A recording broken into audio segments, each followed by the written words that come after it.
21 August 1971 আবারও রৌমারীতে এলেন Z force commander colonel Ziaur Rahman. তার সঙ্গে ছিলেন আরও কয়েকজন। এ সময় রৌমারী এলাকার প্রচুর ছবি তোলা হয়। 21 আগস্ট 1976 সোহরাওয়ার্দী উদ্যানে মুক্তিযুদ্ধ সংসদের কাউন্সিল অধিবেশনে আধিপত্য ও সম্প্রসারণবাদী কুচক্রীদের চক্রান্তের বিরুদ্ধে প্রতিরোধের দুর্গ গড়ে তোলার আহ্বান জানিয়েছেন সেনাবাহিনী প্রধান ও উপপ্রধান সামরিক আইন প্রশাসক মেজর জেনারেল জিয়াউর রহমান। তিনি বলেন, জাতীয় স্বাধীনতা ও সার্বভৌমত্ব সুসংহত করার সংগ্রামে জনগণের অগ্রবাহিনী হিসেবে মুক্তিযোদ্ধাদের কাজ করতে হবে। এই কাজে মুক্তিযোদ্ধারা প্রয়োজনে সেনাবাহিনীর সঙ্গে একাত্ম হবেন বলে আমি আশা করি।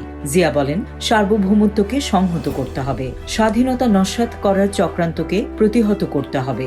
এই সংগ্রামে আমাদের সাথে তৃতীয় বিশ্বকেও আমরা পাব। তিনি বলেন, আমি সুস্পষ্ট ভাষায় ঘোষণা করতে চাই যে বাংলাদেশের মানুষ বাংলাদেশেরই মাটিতে দাঁড়িয়ে মুক্তির জন্য লড়াই করেছেন, জীবন দিয়েছেন। অন্য কেউ আমাদের স্বাধীনতা এনে দেয়নি, তবে অন্যরা আমাদের সংগ্রামে যে সহায়তা করেছে তা আমরা স্মরণ করি। জিয়াউর রহমান বলেন, আমাদের রক্তের বিনিময়ে অর্জিত সেই স্বাধীনতা ও সার্বভৌমত্বের বিরুদ্ধে যে কোনো ধরনের আগ্রাসী হামলাকে আমরা সম্মিলিত প্রচেষ্টা দিয়ে মোকাবিলা করব। তিনি বলেন, এমন একটা জনশক্তি আমাদের গড়ে তুলতে হবে যে জনশক্তি হবে রাজনৈতিকভাবে জাতীয় চেতনায় বিশ্বাসী। ফারাক্কা নিয়ে ভারতের সঙ্গে বিরোধের কথা উল্লেখ না করেও জেনারেল জিয়া বলেন, বর্তমান পরিস্থিতিতে মুক্তিযোদ্ধাদের সংগঠিত হওয়া প্রয়োজন। তিনি বলেন, আজকের পরিস্থিতি ও 71 সালের পরিস্থিতি ভিন্নতর। আজকের সংগ্রামের চরিত্র ভিন্ন। আজকের দেশপ্রেম নতুন প্রেক্ষাপটে নির্মিত হবে।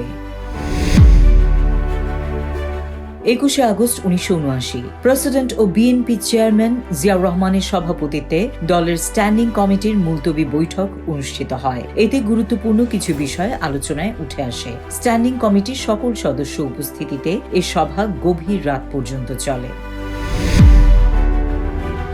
21 আগস্ট 1980 শিল্পকলা একাডেমিতে বিএনপি আয়োজিত হিন্দু মহাসম্মেলনের সমাপ্তি অধিবেশনে ভাষণ দানকালে হিন্দু সম্প্রদায়কে বিএনপির মাধ্যমে তাদের সুদীর্ঘকালের পুঞ্জীভূত সমস্যাবলীর সমাধানের আহ্বান জানিয়েছেন বাংলাদেশ জাতীয়তাবাদী দলের চেয়ারম্যান প্রেসিডেন্ট জিয়াউর রহমান। তিনি বলেন, অর্পিত সম্পত্তি আইনের সমস্যা সহ হিন্দুদের সকল সমস্যা সমাধানের জন্য বিএনপির উদ্যোগে একটি কমিটি গঠন করা হয়েছে। এক্ষেত্রে তিনি হিন্দু সম্প্রদায়ের নেতৃবৃন্দের সহযোগিতা কামনা করেন।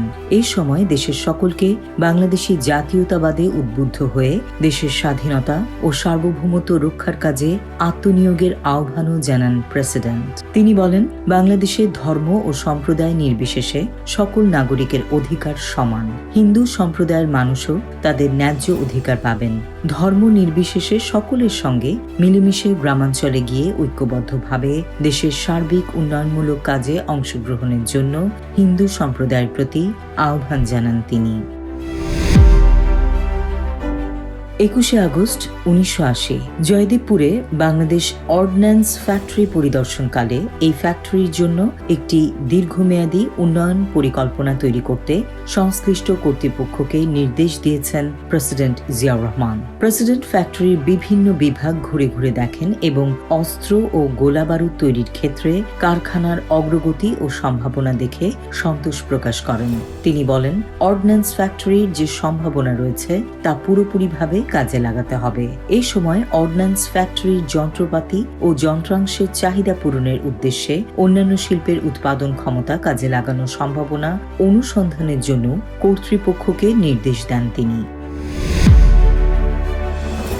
21 আগস্ট 1980 জেরুজালেম দিবস ও প্যালেস্টাইনি জনগণের সঙ্গে সংহতি দিবসের উপর বিশেষ ডাক টিকিট প্রকাশ উপলক্ষে এক বাণীতে দখলীকৃত সকল আরব এলাকা সহ পবিত্র জেরুজালেম নগরী মুক্ত করতে ও প্যালেস্টাইনি জনগণের ন্যায্য অধিকার পুনঃপ্রতিষ্ঠায় বাংলাদেশের অঙ্গীকার পুনর্ব্যক্ত করেছেন প্রেসিডেন্ট জিয়াউর রহমান।